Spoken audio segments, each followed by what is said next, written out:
যে চার আমলে নারীরা সহজেই জান্নাতে যাবে। ইসলামে নারীদের সম্মান অনেক বেশি। সম্মানের মুকুট বলতে যা বোঝায় ইসলাম নারীদের তাই পরিয়েছে। অথচ তাবৎ বিশ্বে একটা সময় নারীদের বুকের পণ্যে মনে করা হতো। এখনও পরিবেশে নারীকে অসম্মানের পাত্র হিসাবে দেখা যায়, যার বুড়ি বুড়ি প্রমাণ রয়েছে। নারীদের প্রতি অমানবিক সুযোগ পবিত্র কুরআন দূর করে দিয়েছে। কুরআনে নারীদের নামে ও তাদের অধিকার নিয়ে সূরা অবতীর্ণ হয়েছে। এছাড়াও কন্যা সন্তানদের প্রতি বাপ যাদের আছে তাদের বিষয়ে মহান আল্লাহ তাআলা বলেন, যখন তাদের কন্যা সন্তানের সুসংবাদ দেওয়া হয় মনে কষ্ট ও তাদের চেহারা কালো হয়ে যায়।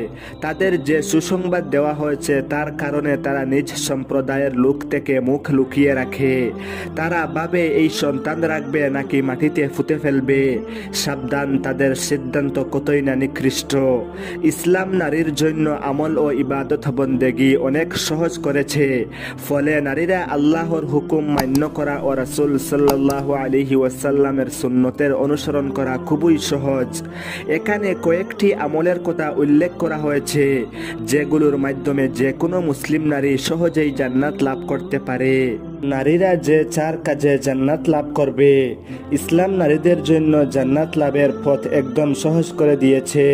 এক হাদিসে আছে, চারটি আমল করলে আল্লাহ তাআলা তাদের জান্নাতে পৌঁছে দেবেন।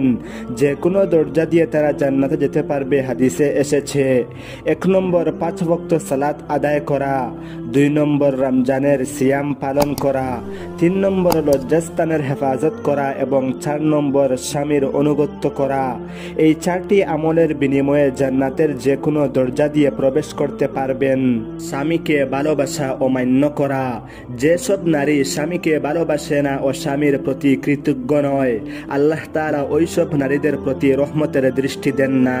আল্লাহর রাসূল সাল্লাল্লাহু আলাইহি ওয়াসাল্লাম বলেছেন, আল্লাহ সেই নারীর প্রতি রহমতের দৃষ্টি দেন না যে স্বামীর কৃতজ্ঞতা আদায় করে না, অথচ সে তার প্রতি মুখাপেক্ষী।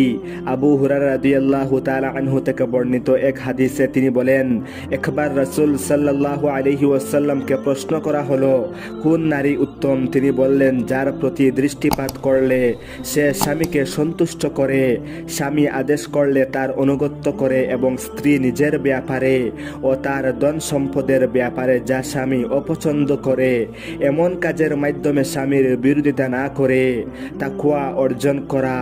নারী পুরুষ সবার তাকওয়া অর্জন করতে হবে। তাকওয়ার মাধ্যমে আল্লাহর নৈকট্য লাভ সম্ভব। তাকওয়া না থাকলে পথভ্রষ্ট হয়ে যাওয়ার সমূহ আশঙ্কা রয়েছে। আল্লাহর রাসূল সাল্লাল্লাহু আলাইহি ওয়াসাল্লাম তার প্রিয়তমা আয়েশা রাদিয়াল্লাহু তাআলা আনহাকে বলেন, হে আয়েশা, তোমার জন্য আবশ্যক হলো খোদাভীতি অর্জন করা। আল্লাহ পাক রব্বুল আলামিন যেন মহিলাদেরকে এই চারটি আমল করার তৌফিক দান করেন, আমিন। আজকের ভিডিওতে এতটুকু। পরবর্তী নতুন কোনো ভিডিওতে দেখা হবে। আসসালামু আলাইকুম ওয়া রাহমাতুল্লাহি ওয়া বারাকাতুহু।